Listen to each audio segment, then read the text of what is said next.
And I was thinking about it. I'm like, yeah, this year kind of taught me though that we can handle almost just about any load as long as you and I are stand really close and we are in alignment and encouraging each other. If we aren't, then all the other, I would say, endeavors, they feel like they're 10 times as heavy.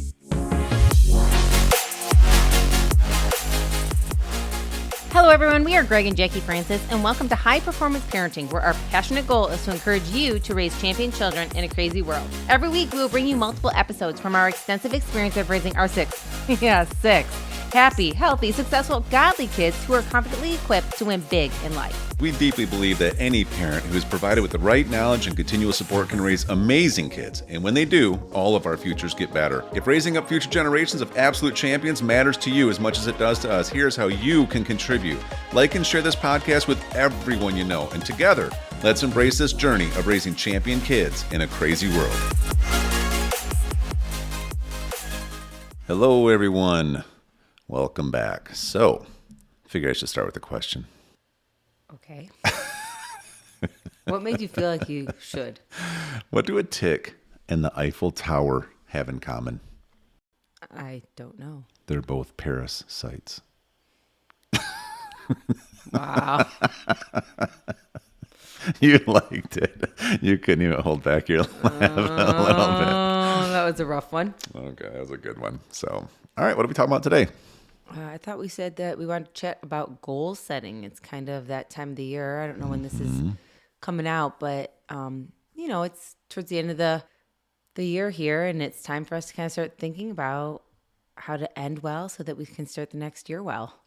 Yeah, we typically like to do our goal setting in November, so that way we get a lot of thinking and planning and discussing and organizing, and we do all that through the end of the year, so that way by January 1st, we are up and running. Instead of what we used to do, which was, hey, it's January 1st, we've got holiday hangover going on, and let's start setting some goals. We haven't even thought about them yet. And then it takes you until February before you're really kind of up and running. So just been a really good, useful practice for us to be able to do. So now we're here. We're here at the end of the year. And, we always go through a series of questions. We do it with our coaching clients. We try to do it with each other along the way.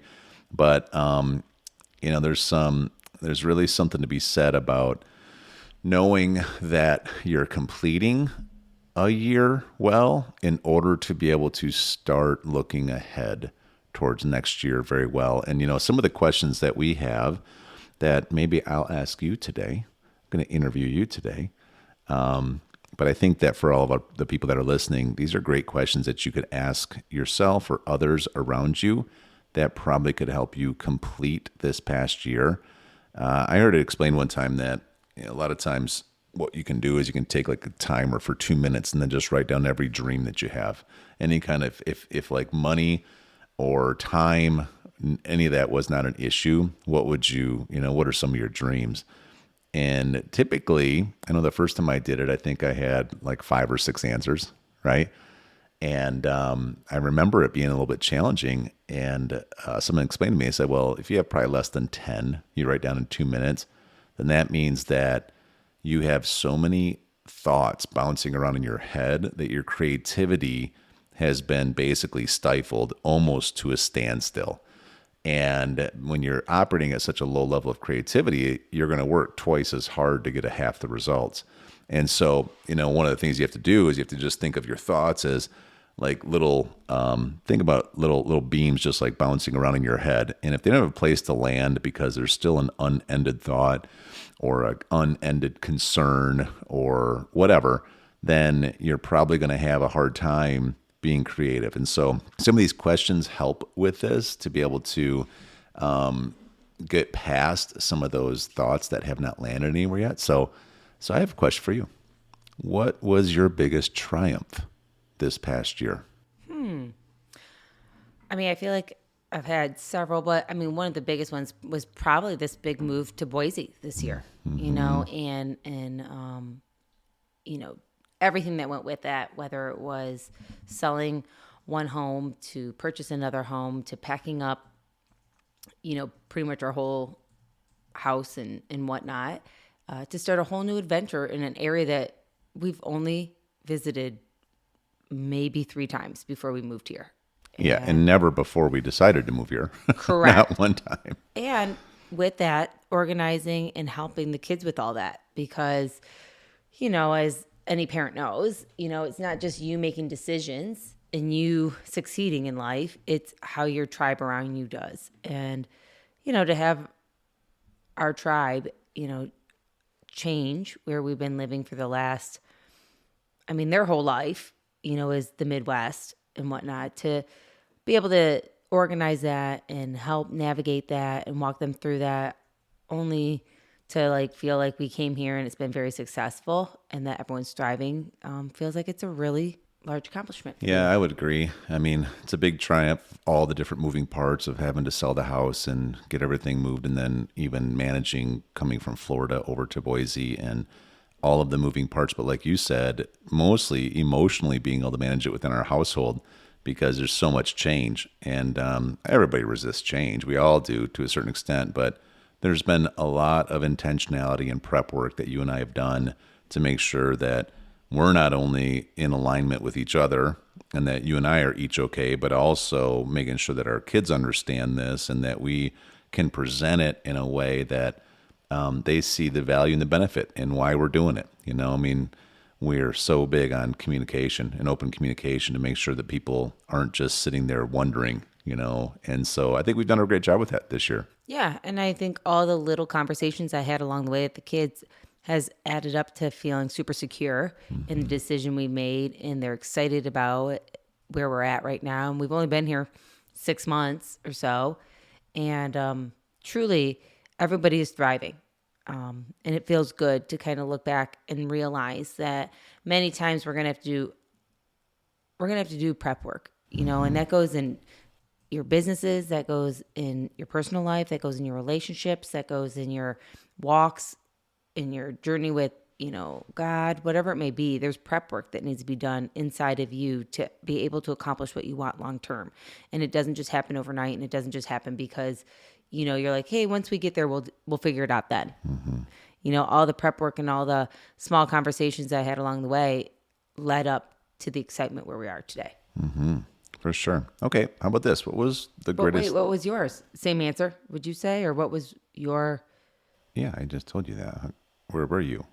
I was sitting right here, but I came up with I just didn't know if it was your same one, for accomplishments this year, if you felt like it was your largest, because you've done some great things too this year. You just finished up an amazing it's not a mastermind, a leadership / apprenticeship, which was a huge accomplishment for you this year. So I didn't know if maybe that was one of your large victories for the year. Yeah, there's been quite a few this year, and but for sure the move to Boise is the biggest one. Okay. And for me, it's just because last year when we were setting goals and we've been setting where do we want to be even the next handful of years, one of our top 5 was that we were going to find ourselves a really strong, forward advancing, kingdom minded community that we not only can be fully supported in, but also we can contribute to. And so, it was a leap of faith coming out here to Boise, thinking that it's going to be like that. It's a pretty big assumption to uproot your entire life and do what we did. However, we were willing to take that risk because it mattered so much to us for a lot of reasons. And that'd be a whole nother topic, an episode of just why we believe that in community. But the main part is we just know from, I think, a lot of experience of having good community in seasons and then not having the community in seasons and how much it affects our lives. Because, community really is the soil of transformation. And so investing your time, energy, effort, life into getting yourself connected, not just kind of some people, but connected into community, I think it's such a game changer. Every part of my life where I've really gone to a new level, it's almost always been because I've been connected to people that are going somewhere and it brings the best out of me. And so, that's why I can look at it now after being here, for 6 months now, And at first, it was a gamble. It felt like it was a calculated gamble. But now, I mean, I can see it was a complete victory because we found what we were looking for. So, okay, what was the greatest lesson you've learned this last 12 months? Well, I mean, one of the lessons I learned in the last 12 months is that things can change pretty quickly, even though maybe you've been praying for it for a very long time. Okay. And what I mean by that is, one of the things with choosing to come out here was that, there had been many conversations and prayerful nights of trying to decide what our next goal in life was, what we were trying to do with our family dynamics and with you and I and with our faith journey and with our community and with really all the accomplishments we want in this amazing life. So it feels like it was kind of slow moving to kind of make the decision to come and uproot and move here. But then once that decision had been made, it moved very quickly at that point. And I think the lesson was that sometimes, and many times we'll talk about this, is that my timing isn't the same as God's timing. And sometimes, you have to be patient. You really have to be patient, because I think about it now, and some of the possible other journeys we could have went down would not have at all given us what we have here, even within the last 6 months. So many blessings. I mean, again, we could get into it in a different conversation at some time, but like the choice to come here and grow ourselves and grow our children and develop into who we know we're supposed to be was just God's timing, not our timing. And then within that, I'll just tell the little story. One of the lessons I learned was that as we were trying to figure out a home for us here in Boise, we had come out a couple times. The first time we came out, we didn't have a lot of success of a home that we wanted. Kind of saw one or two that was neat, but nothing that was like the one. We kind of went home a little bit like, oh, not sure what we want. And then what we did was kind of hone in a little bit more about what we wanted. And at one point, we actually put an offer in on a house. And our realtor was, making that happen. And we were supposed to sign within, I don't know, a couple days of getting it. And you said, you know what, maybe we should just fly out real quick and double check it. You said, I don't feel so good buying it, unseen, like in the physical. And I was like, that's probably a great idea. Good idea. And we did. What a lesson learned for us. Yeah. What did we figure out on that one?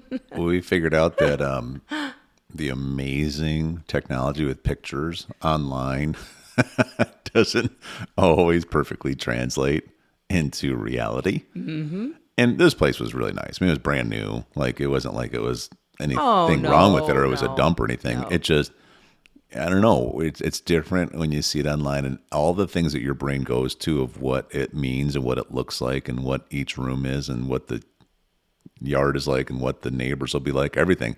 You just get an impression in your mind that you kind of make up, right? Yeah. And then you go there, and then there's just a lot of things that were different. And so, yeah, I mean, thank goodness we didn't make that mistake. Right. And with that lesson learned, though, after kind of coming away from that possible purchase, that night, it was like one of those, I'm sure everybody was, everyone's been here before, but, we went back to our hotel room that night a little like, oh my gosh, for a minute we might have doubted if we were supposed to come for no other reason than that one home didn't work out for us. We were just, for some reason, almost allowed ourselves to feel like for a minute, maybe we weren't supposed to do this. And so we went home in total Holy Spirit, but, I had this opportunity to get on and chat with some actual local people that have been living here for years and were part of the church. Fast forward, I mean, we got this opportunity to move into this home that we are in right now, and it has changed everything for us in our perspective. I mean, the location has been amazing. The sports programs available for our kids has been awesome. The backyard for our kids and our dogs to play in has been just so neat. And literally we pinch ourselves because it's like we almost, allowed a learning opportunity from stopping us from achieving what we ultimately wanted. And what a neat opportunity to learn it this year, because with all the other moving parts, we could have really missed out on what was best for us. For sure. I would say probably my greatest lesson that I learned this year was that we can do a lot of things as long as you and I are really connected. We have a lot on our plate right now. This has been a year of opportunity for us, no doubt about it. And that's because the last couple of years we've been like turning our brains around to like seeking it out and really getting some clarity on directions that we want to go. And really have done a lot of hard work in that area. And so now all of a sudden here we are, and opportunities are showing up left and right. And we've had to filter through some of them, and some of them are up and running, and, we're going 100 miles an hour.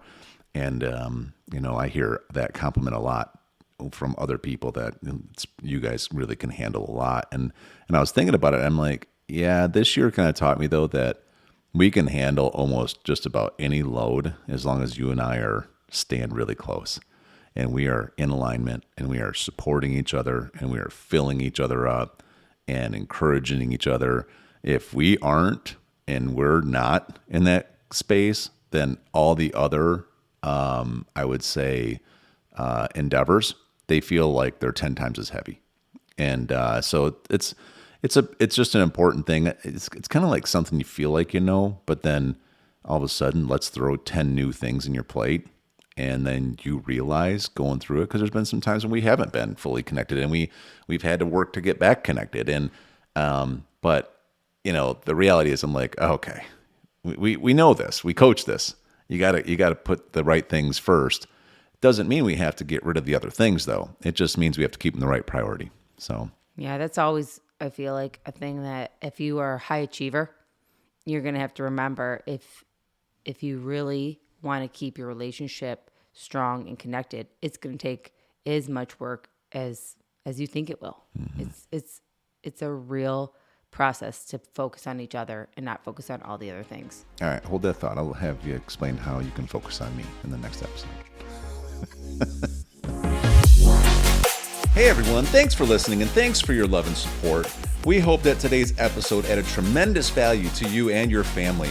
It would mean so much to us if you would partner with us on our mission of helping parents around the globe raise champion children in this crazy world. To do so, simply take a moment to like and share this podcast with everyone in your network. And we have great news. You get more of us. You can expect new episodes every Monday, Wednesday, and Friday morning. So be sure to consistently tune in with us and enjoy our show. See you next time.